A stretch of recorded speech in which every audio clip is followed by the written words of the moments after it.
తాకట్టులో ఉన్న బంగారాన్ని విడిపించి ఆ రోజు ఆన్లైన్ రేటుకే మేము కొంటాం. Sharma gold company. నమస్తే, వెల్కమ్ టు సుమన్ టీవీ. నేను మీ యామ్ని. ప్రస్తుతం మనతో ఉన్నారు ప్రముఖ ఆధ్యాత్మికవేత్త, ప్రముఖ జ్యోతిష వాస్తు పండితులు డాక్టర్ గుండపూడి శివసుధీర్ శర్మ గారు ఉన్నారు. గురుగారితో మాట్లాడి మనకున్న సందేహాన్ని అడిగి తెలుసుకుందాం. నమస్కారం గురుగారు. శ్రీమాత్రే నమః. శ్రీ గురుభ్యో నమః. గురుగారు, ఈ జూన్ నెలలో అసలు 12 రాశుల వారికి ఏ విధంగా ఉంటుందండి? ఆ రాశి వారికి సంబంధించిన పరిహారాలు కూడా మీరు మాకు తెలియచేయాలి. ముందుగా మనకి మేషరాశి కాబట్టి ఆ రాశి గురించి తెలియచేయండి గురుగారు. మేషరాశి వారికి జూన్ 1వ తారీఖు నుంచి జూన్ 30వ తారీఖు వరకు చాలా విశేషమైనటువంటి యోగం పట్టబోతోంది. వీరు అనుకున్నంత మాత్రానే వాళ్ళ సంకల్పం ఏదైతే ఉంటుందో, అనుకున్న పనులు, ఇప్పుడు కొంతమంది 100కి 100% ప్రయత్నించి 30%, 40% ఫలితాన్ని పొందుతూ ఉంటారు. కానీ ఈ జూన్ నెలలో మేషరాశి వారికి మాత్రం ఒక 30-40% వీళ్ళ కష్టాన్ని మనం ఇచ్చేయగలిగితే 100కి 100% ఫలితాన్ని తీసుకునేటువంటి దివ్యమైనటువంటి శుభదినాలు అని చెప్పవచ్చును.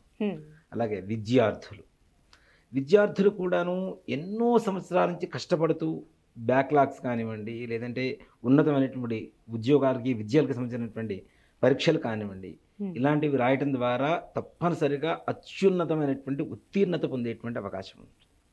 అలాగే ముఖ్యంగా రాజకీయ నాయకులు ఉన్నతమైనటువంటి అధికారుల్ని కలవటం, తద్వారా వీళ్ళకి ఉన్నతమైనటువంటి అధికార స్థానం రావడం అనేది జరుగుతూ ఉంటుంది. అలాగే వ్యాపారస్తులు కూడా మనం అంతమంది పంచాంగ శ్రవణంలో కూడా చెప్పుకున్నామమ్మా. అంటే జూలై నెలల్లో రేట్లు తగ్గుతూ ఉంటాయి, నిలవలు పెంచుకుంటూ ఉంటారు. ఆగస్టు నుంచి విపరీతమైనటువంటి ధనం వీళ్ళకి సంపాదన ఉంటుంది అని. అంటే దానికి తగినటువంటి ఏర్పాట్లు ఏవైతే ఉంటాయో, ఎక్కువగా ద్రవ్యాన్ని నిల్వ చేసుకోవడానికి, అది కందిపప్పు కావచ్చు, మినపప్పు కావచ్చు, ఆయిల్ కావచ్చు, ఇట్లాంటివి ఏవైతే ఉంటాయో తక్కువ రేట్లలో ఇప్పుడు ఉండేటువంటి సమయంలో కొని, తద్వారా భవిష్యత్తులో ఉన్నతమైనటువంటి ఆర్థిక లాభాలు సంపాదించుకోవడానికి కావలసినటువంటి మార్గాన్ని కూడా ఈ జూన్ నెలలో వేసుకునేటువంటి అవకాశం సంపూర్ణంగా ఈ యొక్క మేషరాశి వారికి ఉంటుంది. అలాగే ఉద్యోగస్తులు ప్రమోషన్స్ కోసం ట్రై చేస్తుంటారు కదా. అంటే మాకు అనుకున్న చోటికి రావాలి, వేరే వాళ్ళ సొంత ఊరుకో, లేదంటే భార్యాభర్తలు విడివిడిగా ఉంటూ ఒకే ఊళ్ళో ఉద్యోగం చేసుకోవాలి అని ఒకే ఊరిలోకి ప్రమోషన్ కోరుకోవడం, ఇట్లాంటివి ఏవైతే ఉంటాయో వీళ్ళ సంకల్ప మాత్రంలో తప్పనిసరిగా వీరికి విశేషంగా ప్రమోషన్స్, అంటే ప్రమోషన్ వస్తుంది అంటే ఆదాయం పెరుగుతుంది. అలాగే వారికి ఇష్టమైనటువంటి స్థానంలో తప్పనిసరిగా ఉద్యోగాలు బదిలీ అవ్వడం మంచి విశేషమైన యోగం ఉంటుంది. అలాగే విదేశీయానం, ఎవరైతే విదేశాలకు వెళ్ళాలి అని ప్రయత్నాలు చేస్తూ ఉంటారో అట్లాంటి వాళ్ళకి సంపూర్ణమైనటువంటి యోగకాలంగా చెప్పవచ్చు. అలానే ఇప్పుడు వివాహానికి సంబంధించి ఏ విధంగా ఉండొచ్చండి జూన్ నెలలో? వివాహానికి వీరికి జూన్ నెలలో సంబంధాలు అంటే ఇప్పుడు మంచి రోజులు లేవు కాబట్టి ఏదైనా చూడాలి అనుకుంటే ఇంట్లో కాకుండా బయట ఏదైనా హోటల్స్లోనో రెస్టారెంట్లలోనో కూర్చొని ఏదైనా పెళ్లి చూపులు లాంటివి చిన్నవి కార్యక్రమం ఏర్పాటు చేసుకోవచ్చు. అలాంటి వారికి కూడా శుభదినాలనే చెప్పాలి. అంటే ఇక్కడ పెళ్లి కుదరటం అనేది గొప్ప కాదు. మంచి సమయం అనేది ఎప్పుడు సూచిస్తుంది మనకి అంటే, ఎప్పుడైతే భవిష్యత్తుకు సంబంధించినటువంటి ఒక అబ్బాయి అంటే మంచి వరుడు దొరుకుతున్నాడో అది అసలైన మంచి.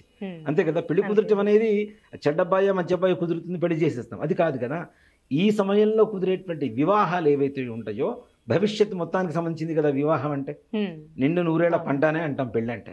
కాబట్టి మంచి వరుడు దొరకటం అమ్మాయిలకి, అలానే అబ్బాయిలకి మంచి వధువు దొరకటం, మంచి సుగుణాలు కలిగినటువంటివి, అంటే ఐకమత్యంగా కలిసి ఉండేటువంటి లక్షణాలు కలిగి ఉండటం, ఇంట్లో ఉండేటువంటి తల్లిదండ్రులు ప్రేమగా చూసుకునేటువంటి లక్షణాలు కలిగినటువంటి అమ్మాయిలు రావటం, వధువులు, ఇట్లాంటి సత్సంబంధాలతో వీళ్ళ వివాహ బంధం అనేది ఏర్పడటం ఈ యొక్క జూన్ నెలలో విశేషంగా చెప్పబడుతూ ఉన్నది. అంటే వివాహం కోసం చేసే ప్రయత్నాలు. అలాగే విదేశ స్థానాల్లో ఉండేటువంటి ఉద్యోగాలు, విద్య, కొంతమంది విదేశాలకి వెళ్ళి కూడాను చిన్న చిన్న ఉద్యోగాలు చేసుకుంటూ చదువుకుంటూ ఉంటారు. ఆ చదువుల్లో కూడా మరలా వెనకబడిపోవటం, ఫెయిల్ అవ్వడం, మళ్ళీ ప్రయత్నాలు చేయటం, ఇట్లాంటివి జరుగుతూ ఉంటాయి. అలాంటి వాళ్ళకు కూడా ఈ జూన్ మాసం అనేది చాలా విశేషమైనటువంటి యోగకాలం. మరి ఎప్పుడో రాసేటువంటి పరీక్షలకి లేదు, ఎప్పుడో జరిగేటువంటి వాటికి ఇప్పుడు చేస్తే ఏం ఫలితం వస్తుంది అంటే, ఏదైతే మన శుభ సమయంలో మన జాతకంలో మంచి సమయం నడుస్తుందో ఆ సమయంలో ప్రారంభించే దాని ప్రభావం అనేది ఆ పని అయ్యేంత వరకు కూడా ఉంటుంది. కాబట్టి ఏదైనా ఉద్యోగం కోసం ప్రయత్నించడం కానీ, ప్రమోషన్స్ కోసం ప్రయత్నించడం కానీ, ఉన్నతమైనటువంటి విద్యల కోసం ప్రయత్నించడం కానీ ఈ యొక్క సమయంలో చేయడం ద్వారా విశేషమైనటువంటి లాభం చేకూరుతుంది.